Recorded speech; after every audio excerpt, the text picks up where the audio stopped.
Bonjour, bienvenue dans la série sur la théorie des groupes.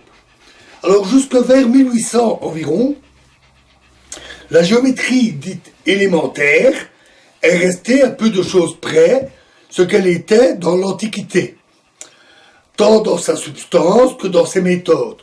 Donc depuis l'Antiquité grecque avec Euclide, Archimède, etc. et pendant toute la période romaine, période du Moyen-Âge, etc.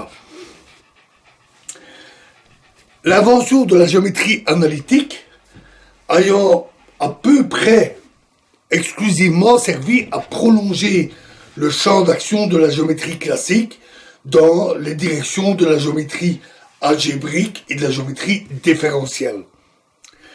Mais même dans les exposés d'Euclide et de ses continuateurs, bien que l'intérêt se concentre sur les propriétés des figures classiques, c'est-à-dire triangle, rectangle, parallélogramme, cercle, conique, polyèdre, etc., les isométries, c'est-à-dire les transformations de l'espace ou du plan conservant les distances, telles que des rotations par exemple, jouent un rôle essentiel, bien que pas toujours explicité.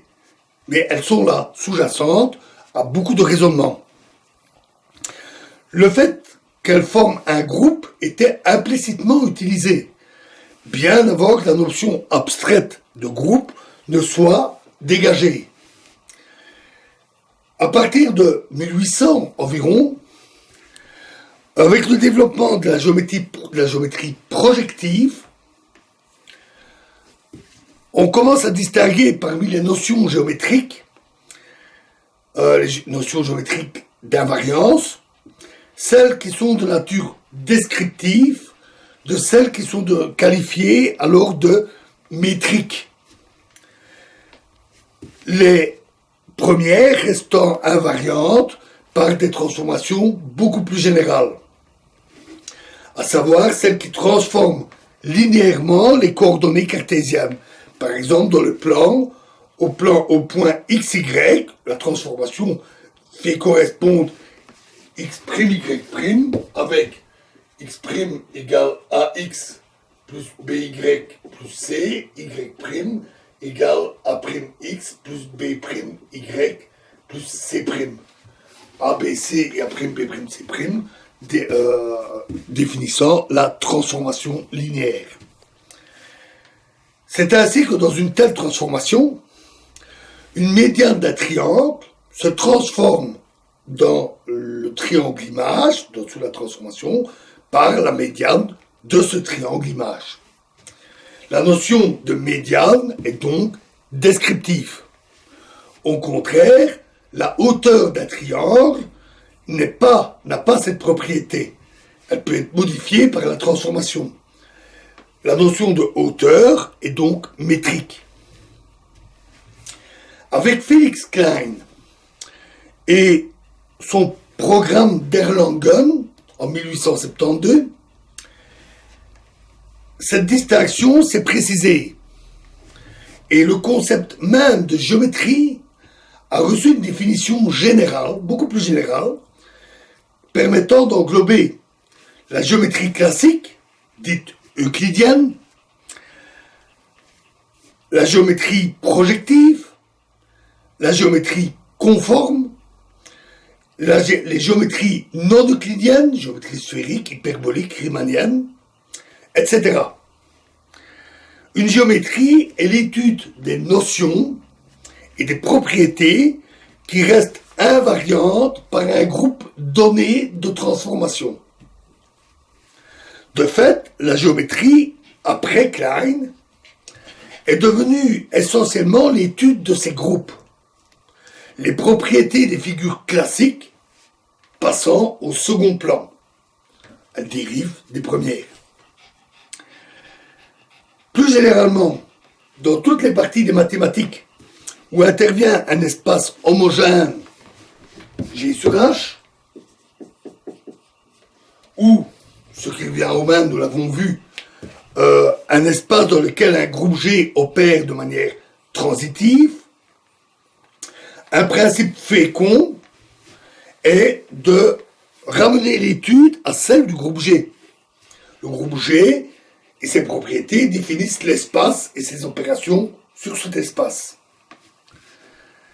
Donc le groupe G lui-même devient l'objet d'étude. Les groupes envisagés par Klein et certains de leurs généralisations sont connus sous le nom de groupes classiques. En tant que groupe de Lie, car ce sont souvent des groupes de Lie, ils sont connus sous le nom de... ils correspondent aux algèbres de Lie dites simples. Simples et classiques. Et de ce fait, la théorie de représentation linéaire de dimensions finies et des invariants de ces groupes peut être vue comme entièrement connue, entièrement maîtrisée.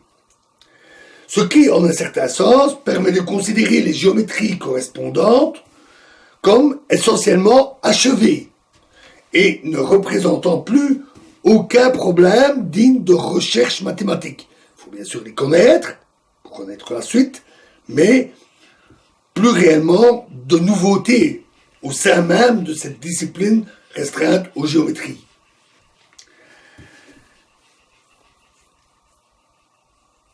De ce fait, les groupes classiques constituent aussi une bonne introduction au groupe de Lie.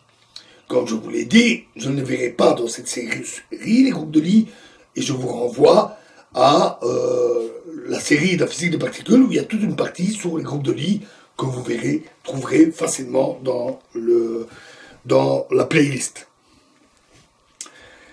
Nous allons d'abord parler en détail de deux groupes, qui sont ceux qui sont les plus liés à la géométrie classique. C'est le groupe linéaire général et le groupe orthogonal. Mais nous nous placerons d'emblée dans la géométrie à n dimensions, avec n supérieur ou égal à 2, donc le plan, l'espace, etc., arbitraire, n arbitraire. Nous verrons que les connaissances en algèbre linéaire, c'est-à-dire des espaces vectoriels, facilitent énormément la solution de problèmes qui présentent habituellement de grandes difficultés dans des groupes quelconques. Ici, c'est beaucoup plus facile. Alors, commençons par le groupe linéaire. Alors, soit E, un espace vectoriel de dimension n sur le corps des réels. On appelle groupe linéaire général de E, et qu'on note GLE, nous en avions parlé. Le groupe linéaire général, c'est le groupe de tous les automorphismes de l'espace vectoriel E, c'est-à-dire les transformations linéaires de E en lui-même. Il est isomorphe au groupe GLNR,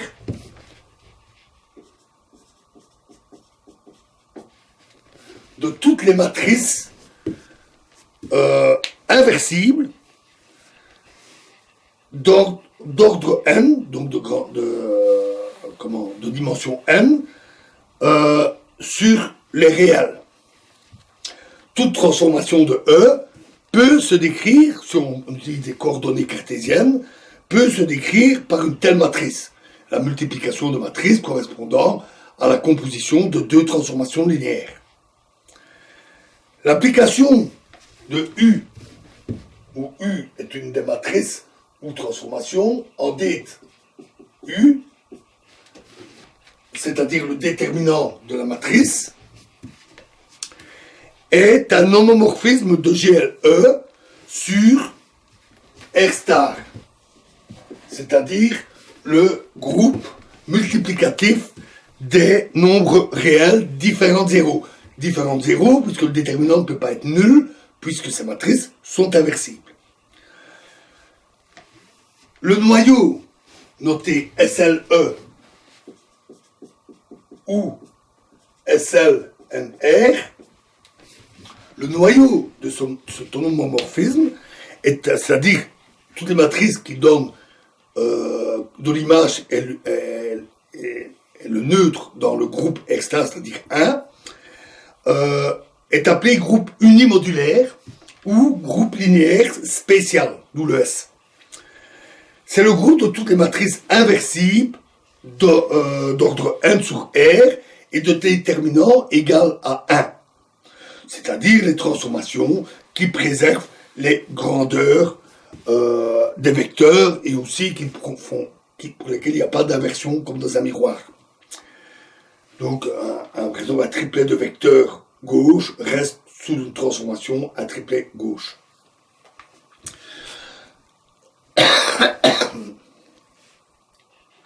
Voilà, alors dans la prochaine vidéo, nous aborderons la notion des générateurs de ce groupe.